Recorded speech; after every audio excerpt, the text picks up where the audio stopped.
У меня есть жена, у нас есть 3 детей, и у нас есть бизнес. И мы начинаем наш влог.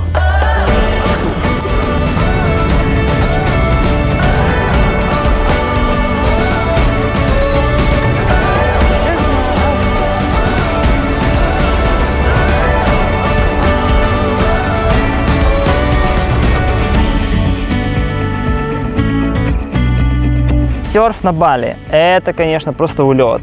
На каждом пляже, через каждый метр есть балиец, который готов тебя научить серфить и может предоставить для тебя в аренду доску. И, ну, конечно, там all-inclusive. И мы, наверное, раза 3-4 ездили на серф, учились. Что ты скажешь после первого урока серфинга? Супер! Надо поспать.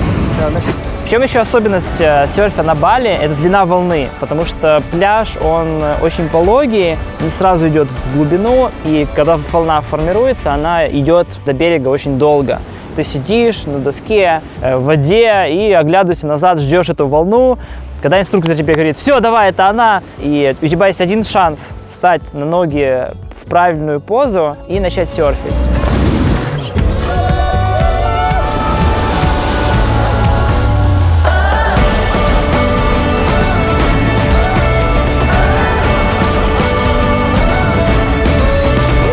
Всем рекомендую быть на Бали и серфить.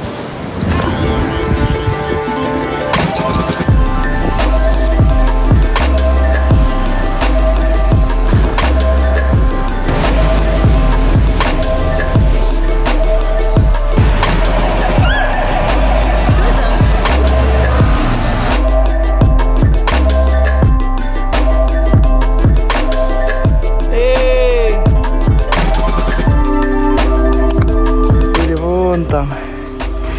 Так туда ходили. Сегодня приехали на рисовые террасы Тегалаланг.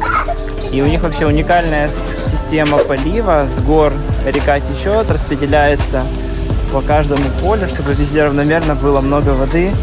И все поля были заполнены водой. Улька, ты устала? Уля хочет на рисовых террасах рисовый хлебец.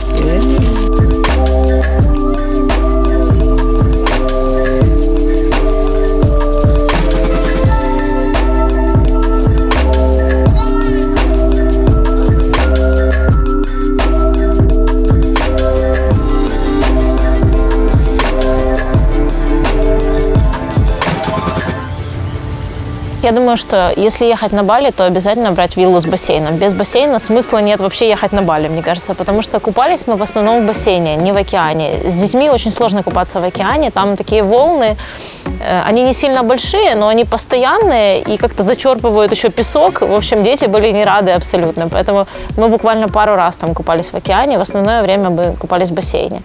Сначала нас очень смущало, что бассейн открыт, никаких ограждений, никаких накрытий, у нас 3 детей, и они все будут лезть в воду, но оказалось все, в принципе, намного проще. Мы все время были на улице с ними, то есть не было такого момента, что они гуляли сами. В общем, если вы едете с детьми и тоже хотите брать виллу с бассейном, просто поставьте определенные правила, чтобы они четко понимали, что в бассейн они не могут заходить без вашего присмотра, и я думаю, что никаких проблем быть не должно, а радость обеспечена от бассейна. Одно из тоже огромных плюсов на Бали то, что всегда есть уборщица, которая прикреплена к этому дому. Она приходит каждый день, может быть, иногда раз в 2 дня. И есть человек, который чистит бассейн, те, которые занимаются территорией, там всякую травку стригут. И это все включено в стоимость. Ты к этому так привыкаешь, что потом даже не знаю, как возвращаться в Киеве, это не включено. На самом деле жизнь на Бали очень контрастная. С одной стороны, тебе открыт доступ к серфингу, красивый океан, пляж, рестораны очень классные, с красивой классной едой, горы, водопады. И с другой стороны, конечно же, люди, которые обслуживают, обслуживающий персонал, местные жители, которые являются частью этого туризма и частью комфорта других людей. И жизнь у них, конечно, не очень. Везде на улице грязь, мало места, много трущоб, и ты как бы не можешь в полноте наслаждаться там и видеть только участки красоты, а все остальное закрывать глаза. Тут едешь, храм красивый, подношения и все остальное, архитектура суперская. и в каждой детали видно, как они там скрупулезно к этому относятся. И тут рядом захолустье, где они живут, прям на полу, и как бы смешанные такие чувства от этого всего. Они счастливы, им этого достаточно. Если я считаю, что как бы у них чего-то нет, не факт, что им оно просто нужно. То есть они очень хороший пример того, что нужно радоваться тому, что есть. Они здоровы, у них там рядом семья, у них все хорошо, они радуются, ну, не знаю, они как-то радуются простым вещам, и ты начинаешь радоваться им тоже. Еще в первой вилле мы познакомились с женщиной, которая убирала у нас, ее звали Путу. Вообще мы потом поняли, что Путу – это у них очень распространенное имя, и там каждого второго человека, неважно, ты мужчина или женщина, его зовут Путу. И мы с ней очень сильно подружились, она даже у нас потом была няня. Еще нас Путу пригласила к себе на праздник.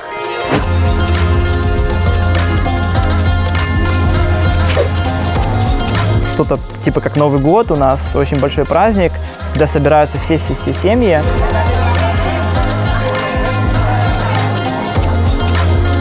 И вообще очень классно, у них так дом обустроен, что у нас вот, допустим, есть там дом или квартира, и все, ты живешь. Папа, мама, которые где-то там, они живут где-то очень далеко. У них получается очень большая территория и такие маленькие как бы домики, типа как спальня одна. Кухня на улице, все на улице, гостиная. И вот на этой территории много-много домов, там тети, дяди, братья, сестры, и домов там может быть 6-10, и они все живут в одной этой территории. И мы пришли на праздник, и было очень много людей. Там даже когда театральная постановка, там мужчины что-то рассказывают какими-то такими куклами, поют, там играют на таких специальных музыкальных инструментах. Реально очень интересно.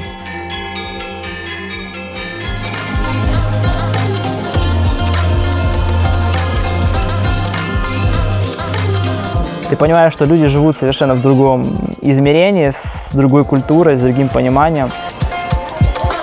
В общем, все говорят, что на Бали очень классные закаты, это так, да, но они не так часто, как тебе кажется. Но когда они все-таки есть, когда ты можешь поймать этот закат очень классный, мы их реально там, штук 10, наверное, словили за 4 месяца.